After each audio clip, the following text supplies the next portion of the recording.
ጾመ ፍልሰታ ጾመ ማርያምን ለምን እንጾመዋለን?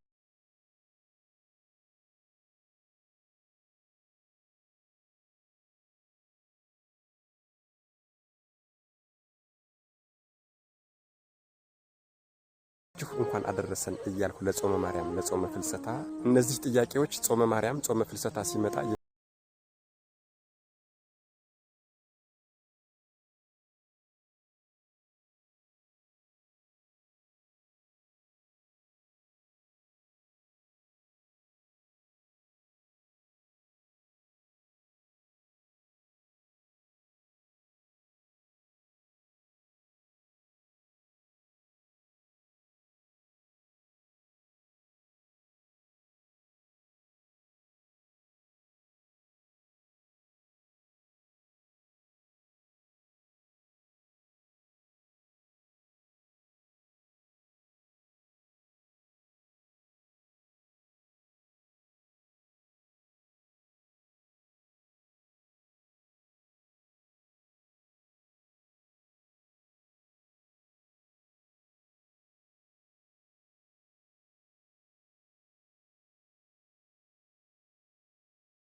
ማለት ነው። እሺ በዚህ በጾመ ማርያም በጾመ ፍልሰታ የተለየ ልንጸልይ የሚገባ ጸሎት አለ ወይ ካልነ፣ አዎ አለ። ለምሳሌ እመቤታችን በአካለ ስጋ እያለች የኖረችው ሁላችሁም እንደምታውቁት 64 ዓመት ነው። ስለዚህ 64 ጊዜ ሰላም ለኪ መጸለይ ይገባናል ማለት ነው። በዚህ በ14ቷ ቀን ሱባኤ። አዎ ዋናዎቹ ጸሎቶች ማለትም የዘወትር ጸሎት፣ መዝሙረ ዳዊትና ውዳሴ ማርያም የየዕለቱ እንዳለ ሆኖ የሚችል ሰው በዚች በጾመ ማርያም በ14ቷ ቀን ሱባኤ አንደኛ የየዕለቱ የሰባቱ ቀን ውዳሴ ማርያም አለ አይደለ? የሰባቱን ቀን ውዳሴ ማርያም በየቀኑ ያደርሰዋል። ማለትም ሰኞ ቀን ሙሉውን ሰባቱንም ቀን፣ ማክሰኞ ቀን ሙሉውን የሰባቱንም ቀን እያደረገ ማለት ነው። ሰኞን የሰኞ ማክሰኞን የማክሰኞ የሚለውን ብቻ ሳይሆን ሰኞ ቀን ሲጸልይ ሙሉን የሰባቱን ቀን፣ ማክሰኞ ቀን ሲጸልይ ሙሉን የሰባቱን ቀን፣ ሮብ ቀንም ሲጸልይ ሙሉን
በእመቤታችን የዕድሜዋ ልክ 64 ቁጥር ሆኖ ስለሆነ የተዘጋጀ አንዳንድ መቁጠሪያ መግዛት ይጠበቅባቸዋል።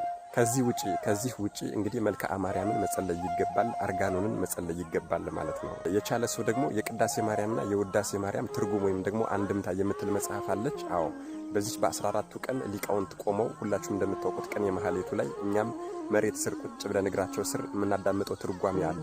የውዳሴ ማርያምና የቅዳሴ ማርያም ትርጓሜ በየዕለቱ ይሰበክልናል ማለት ነው። ስለዚህ እሱን ለመከታተል ደግሞ የምትችሉ መጽሐፉን ገዝታችሁ መከታተል ትችላላችሁ ማለት ነው። ሌላው በዚህ በጾመ ማርያም የግዴታ ልናደርገው የሚገባው ነገር ቅዳሴ ማስቀደስና ቅዱስ ቁርባን መቀበል ነው። ንስሐችንን ገብተን እንዘጋጃለን። ከዚያ በኋላ ቅዳሴ ማስቀደስ፣ ቅዱስ ቁርባን መቀበል የግድ ይላል። ሁላችሁም እንደምታውቁት ንስሐውን የጨረሰ ሰው መልሶ ወደ ኃጢአቱ እንዳይገባ ቅዱስ ቁርባን መቀበል፣ በቅዱስ ቁርባን መታሰር ይገባዋል። በዚህ በጾመ ማርያም ደግሞ የምንፈጽመው ትልቁ ስህተት ምን እንደሆነ ታውቃላችሁ? ሰዓታት እናደርሳለን።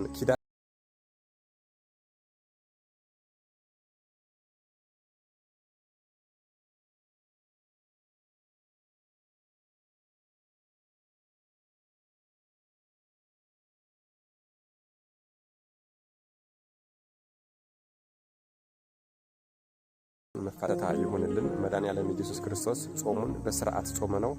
እኛም ወገኖቻችንንም ሀገራችንንም የምንጠቅምበትና የምንጠቀምበት ያደርግልን። አሜን። ይቆያል።